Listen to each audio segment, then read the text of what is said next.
PM తప్ప కేసీఆర్ అన్ని పదవులు నిర్వహించారు. ప్రధానమంత్రి ఒక్కటే కాలేదట, అదొక్కటి కూడా చేద్దాం. మహిళలకు ఇచ్చిన హామీ నెరవేరిస్తే పాలిటిక్స్ నుంచి పర్మనెంట్గా తప్పుకుంటా. కాంగ్రెస్ ప్రభుత్వం రైతులు, మహిళలు, నిరుద్యోగులను మోసం చేసింది.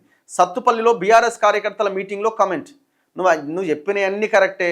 కాంగ్రెస్ రైతులను మోసం చేసింది, నిరుద్యోగులను మోసం చేసింది, అందరినీ మోసం. కానీ కాంగ్రెస్ మోసం చేసింది 2.5 ఏళ్ళుగా, 10 ఏళ్ళుగా నువ్వు చేసిన మోసం కూడా గదే కదా. నువ్వేమన్నా మంచి చేసినవా? నువ్వేమన్నా మంచి చేస్తే ప్రజలు కావాలని నోడగొట్టిరా? కాదు కదా.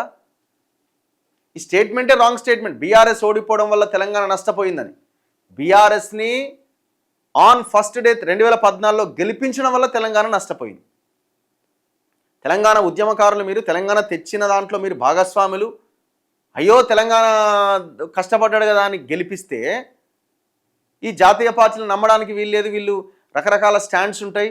తెలంగాణ కేంద్రంగా కేసీఆర్ పనిచేసిండు కదా అని మీ ఆయనని ముఖ్యమంత్రిని చేసి వ్యవహారం నడిపిస్తే తెలంగాణ ప్రజలు అంత పెద్ద నిర్ణయం తీసుకుంటే ఏం చేసిరు మీరు? బీఆర్ఎస్ ఓడిపోవడం వల్ల తెలంగాణ నష్టపోలే.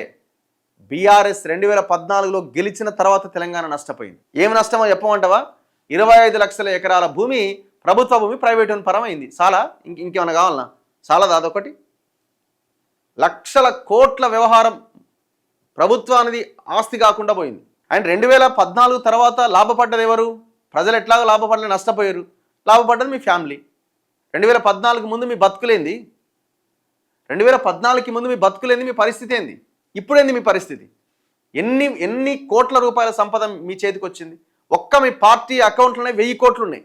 1000 కోట్లకు పైన ఒక్క మీ పార్టీ అకౌంట్లో ఉన్నాయి. ఎక్కడి నుంచి వచ్చినాయి? ఈ దేశంలో ఏ పార్టీకి లేని సంపద మీ పార్టీ అకౌంట్లో ఎట్లున్నది?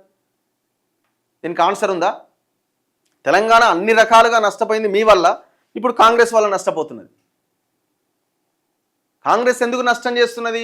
ఇక్కడున్న లీడర్లు మీతో కొల్లుడైపోయినారు కాబట్టి నష్టం ఇంకా భయంకరంగా జరుగుతున్నది.